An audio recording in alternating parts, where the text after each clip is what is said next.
François, veux-tu répondre à la porte? Il y a quelqu'un qui sonne. Désolé, c'est impossible, j'ai les mains dans la colle. Tu sais que ma nouvelle passion, c'est les maquettes d'avions. Et je colle petit à petit chaque élément. Et j'ai l'impression que cet avion va être le plus beau. Alors tu me rendrais service si tu pouvais ouvrir cette porte. Très bien, je vais ouvrir la porte. Oh, c'est toi, Vic. Entre. Tiens, on dirait que t'as pleuré, que se passe-t-il? L'interrogatoire devant les policiers s'est mal passé? Oui, maman. Le moins qu'on puisse dire, ça s'est très mal passé. Maurice avait un alibi.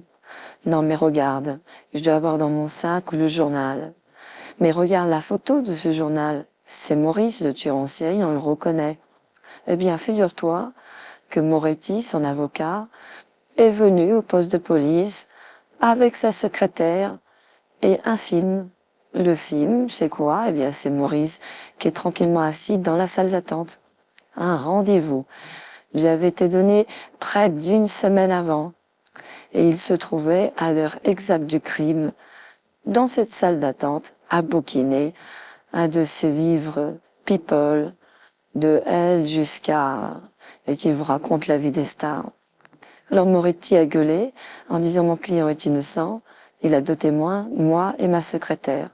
Mais j'arrive pas à croire comment ils sont tous d'accord. Ils se mettent tous de mèche.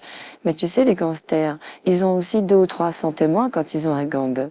Tout ça, ça devrait être interdit. Non, mais c'est rien comprendre. Franchement, on voit bien que dans le journal, c'est son client, c'est pas quelqu'un d'autre. Quand même. Alors il a joué sur la ressemblance, sur la photo floutée, et tralala.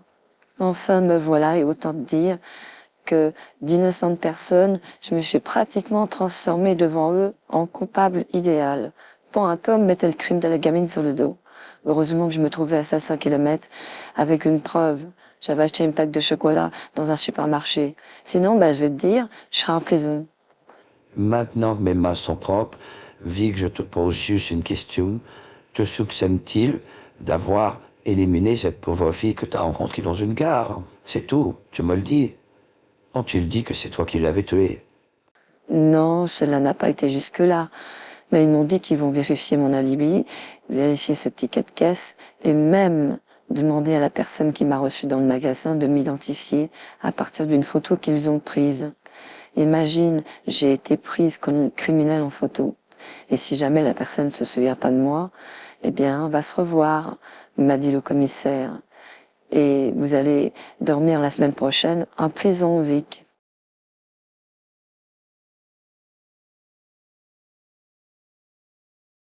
Bonjour à tous, je suis le scénariste de la Boom 3. Vous avez aimé la Boom 1, vous avez aimé la Boom 2. Attention, la Boom 3 est très différente. Vic va atteindre ses 16 ans, on y est presque. Elle rêve de son mariage. Oui, c'est autorisé par l'État français, vous avez le droit de vous marier à partir de 16 ans, c'est la loi, et parfois on l'oublie à travers toutes ces histoires de mineurs où on entend que les mineurs n'ont aucun droit. Eh bien, si vous êtes mineur, vous avez parfaitement le droit de vous marier à 16 ans, et c'est une chose qui est méconnue. Et je citerai comme exemple le mariage de John Hallyday avec Laetitia, où elle était âgée que de 16 ans. Mais au-delà de ça, la Boom 3 se veut évidemment un film pour la jeunesse, et c'est pour ça que j'ai voulu ce mariage à 16 ans pour un petit peu, on va dire, déranger un peu le système, parce que le système de l'État est fait d'une certaine manière, et puis finalement cette manière est cachée par une autre, et moi j'ai voulu mettre en lumière le système tel qu'il est.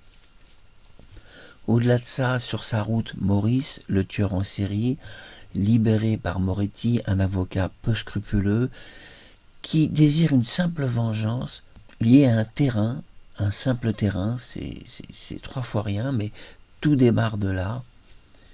Une collaboration, une association qui tourne mal entre François Berreton et ses associés et Maître Moretti. Tout le monde veut la grosse part du gâteau.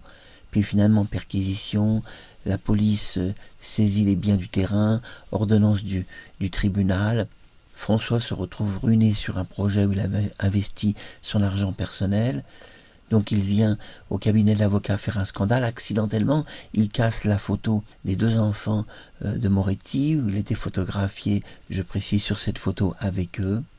Et Moretti, qui a un amour pour ses enfants qui est même démesuré, on peut le dire, qui est vraiment extrême, voit cela comme une agression personnelle et décide de menacer donc François Béreton qu'il a brisé la photo de sa famille et il brisera la sienne.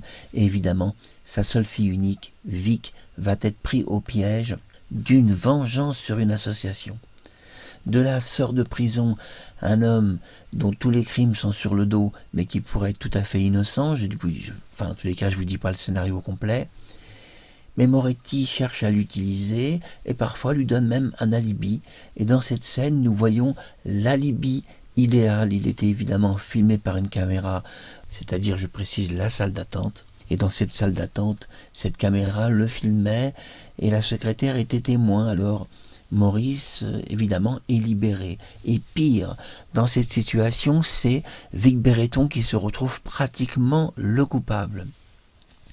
La raison principale, c'est le médaillon qu'elle a mis autour du cou d'une femme qu'on va retrouver évidemment décédée, dans des circonstances liées à un crime. Et comme il n'y a pas de caméra de surveillance où elle remet ce bijou autour du cou, où elle prend une direction vers les trains, elle est accusée plus ou moins d'avoir été complice de quelqu'un. Cette pauvre fille explique avec son ticket de caisse qu'elle se trouvait à 500 km au moment du crime, mais ça n'arrive pas à convaincre la police qui est très méticuleux et décide de remettre à plus tard cette affaire le temps d'interroger un témoin. C'est le témoin du magasin avec une photo, si elle est reconnue ou pas. Si elle est reconnue, donc elle est disculpée et tout va bien. Malheureusement, si la personne qui lui a vendu une tablette de chocolat n'arrive pas à la reconnaître et qui a aucune trace de son passage, eh bien Vic risque de se retrouver dans de très gros problèmes. Et en fait, c'est ça l'idée, c'est que la suite du scénario va aller sur le fait qu'elle est suspectée du meurtre de cette jeune fille et va même être convoquée au tribunal et se retrouver 2 jours en prison. Incroyable mais vrai, un scénario que j'ai voulu comme ça, où finalement les innocents sont en prison et c'est bien souvent la vérité. À très bientôt sur YouTube.